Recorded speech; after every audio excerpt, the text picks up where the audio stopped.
Sup, bitches? You're watching Fugitive Red Eye, and welcome to yet another episode of Media Opinions. In this episode, I want to talk about sequels, or more to the point, what constitutes sequels. I thought I did a video like this already, but I guess it was probably part of a shit show, and I probably focused a lot more on Violence Jack with it. But I wanted to talk about it because it's interesting what we will and won't be willing to be called a sequel. For instance, I will often refer to Deltarune as Undertale's sequel, but a lot of people won't do that. I myself have no problem calling it a sequel and will continue to do so. And there's three reasons for that. Reason number one, it pisses off the people who don't. Same reason, which is always partially a reason for why I do some of the things I do. Reason number two, which is much more tangible, is it actually ties into my theory of what Deltarune is, right? I think that Deltarune is a sequel. I have my own theories about it. My theory is that Deltarune is a post-genocide world that was recreated either by Kara or Gaster or some other force. But, again, if we focus too much on Deltarune, that's going to get us here all day. But the third reason is what made me decide to make this topic. And that's, there's plenty of other things we're willing to call sequels, even if they're just objectively not. Let me give two examples that are actually prequels, but we call them sequels. There's Red Dead Redemption 2, and there's Vacancy 2: The First Cut. One of which is a video game, as I'm sure you are all aware. The other of which is a movie, which I actually think is better than the original. I actually quite like Vacancy 2: The First Cut, and I find the first Vacancy movie to be kind of boring. But Vacancy 2: The First Cut, as I said, is a prequel, but it's still called Vacancy 2. Just like how Red Dead Redemption 2 is a prequel, but yet again, it is also still called Red Dead Redemption 2. I have no problem calling these sequels. I mean, they're follow-ups, so I mean, right, kinda, but I mean, they are literally prequels. They're not actually sequels, right? Because a sequel would typically, we would think, be like the next thing in the sequence, right? There's plenty of other standalone sequels that we're willing to just call sequels, right? For instance, you take Silent Night, Deadly Night, Part 4 and 5. They're kind of sequels, right? They're 4 and 5, but guess what? They're completely different movies because it's an anthology series. But they're still labeled as quote-unquote standalone sequels, even though, again, they have nothing to do with the first three movies. And that's when we get into the topic of things like spiritual successors as well, right? For instance, with Red Dead Redemption, that wasn't the first Red Dead game, there was Red Dead Revolver. But Red Dead Redemption is often considered the spiritual successor to that rather than the sequel. Even though the prequel to Red Dead Redemption is called the sequel. It's kind of like how it's also like how another example is I absolutely consider The Simpsons Hit and Run the sequel to The Simpsons Road Rage, especially since it was originally supposed to be. But probably a lot of people would say it's not because the gameplay is drastically different. This, of course, wouldn't hold up under scrutiny from the same people, though, if they look at Postal 1 versus the rest of the Postal series. Very different gameplay. Not to mention, there's the Dark Cloud series. There's Dark Cloud and Dark Cloud 2. Dark Cloud 2 is not called Dark Cloud 2 everywhere, it's called Dark Chronicle, and it's a completely unrelated story, but with the same gameplay and similar settings and characters. But it doesn't tie into the original like at all.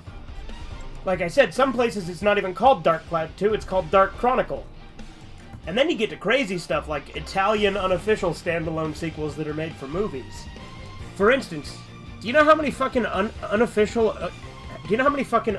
Evil Dead sequels there are in Italy?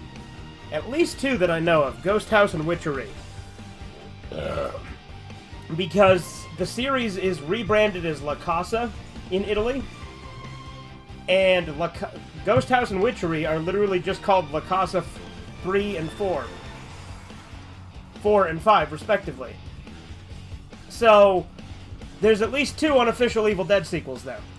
Not to mention the Zombie series, which started as an unofficial sequel to Dawn of the Dead, which started as an unofficial sequel to George Romero's Dead series, you know, Night of the Living Dead, Dawn of the Dead, Day of the Dead, that series. In fact, that series is called Zombie in Italy, or at least it was. I don't know if that's still the case, but there's a bunch of those Italian unofficial sequels from back in the day. Not to mention, did you know in some parts of Asia, the movie Stan Helsing is called Scary Movie 5? Even though it's completely unrelated, it's just a similar movie made by the same studio. Like, None of the original creative staff is involved. None of the creative staff of the sequels to Scary Movie are involved.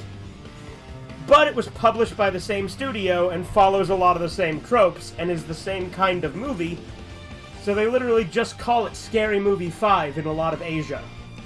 Never mind the fact that there already is a Scary Movie 5 that came out after Stan Helsing, mind you, so I wonder if they called that Scary Movie 6 over there. If I go too much on this tangent, I'm going to sound like AVGN with his chronologically confused thing.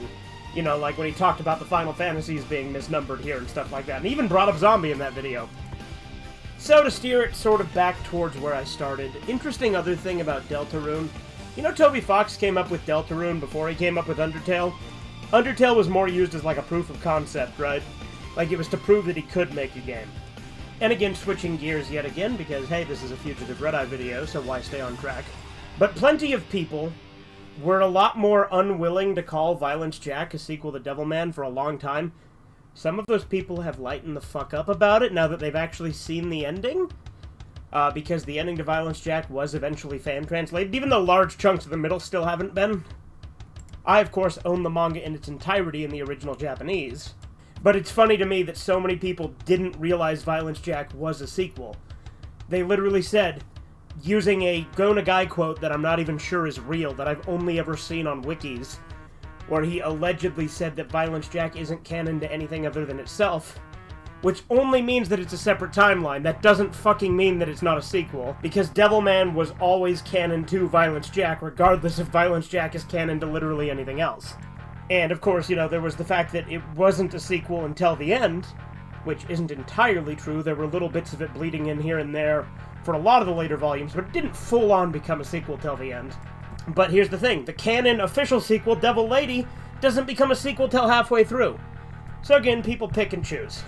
Another movie that I always call a sequel, but a lot of people don't, and it's actually left up to debate for a lot of people, is Shock Treatment, the follow-up to the Rocky Horror Picture Show that was originally going to be a much more direct sequel called Rocky Horror Shows His Heels, but they reworked it and only had a couple of characters still in it. They had Riff Raff, Magenta, and the Criminologist. Now, some people might say it's debatable whether Riff Raff and Magenta are actually in it, because they're never actually called that, but it's the same actors, they're playing effectively the same characters. They just cut out the scene where it reveals it's them from the script. It's literally them. And though Brad and Janet were recast, they're in the movie too, and they're the main characters. So it's got the same main characters, and it's got 3 returning cast members, all of which are playing the same characters. And again, you can argue with me if it's actually Riff Raff and Magenta. It absolutely is. You know, on a semi-unrelated note, you know, it's funny to me that I've known people that didn't realize that Devil's Rejects was a sequel to House of a Thousand Corpses. I literally had someone argue with me that even though it had the same characters, and they were the exact same characters, and then they referenced scenes from the first movie, that it wasn't a sequel. Most people don't argue that. It's one of those ones that people say don't realize is a sequel. Same thing with Army of Darkness. It's like, if you've seen all those movies, you absolutely realize they're a sequel. But yeah, this has been getting really rambly and off-topic and all over the place, because that's just kind of the way this one turned out. Point is, there's a lot of complexity as to whether we call something a sequel or not. And at the end of the day, as long as I know what you're talking about, I don't give a shit if you call it a sequel or not. A sequel can be a follow-up, or it can actually be the next part in a sequence. So, to me, Deltarune is absolutely the sequel to Undertale. Some people will argue it. Some really retarded people will try to argue that Violence Jack isn't the sequel to Devilman when it absolutely is. And in all honesty, it's the best of the Devilman sequels. And then people will be okay with Red Dead Redemption 2, even though it's a prequel. Like I said, people are interesting with that.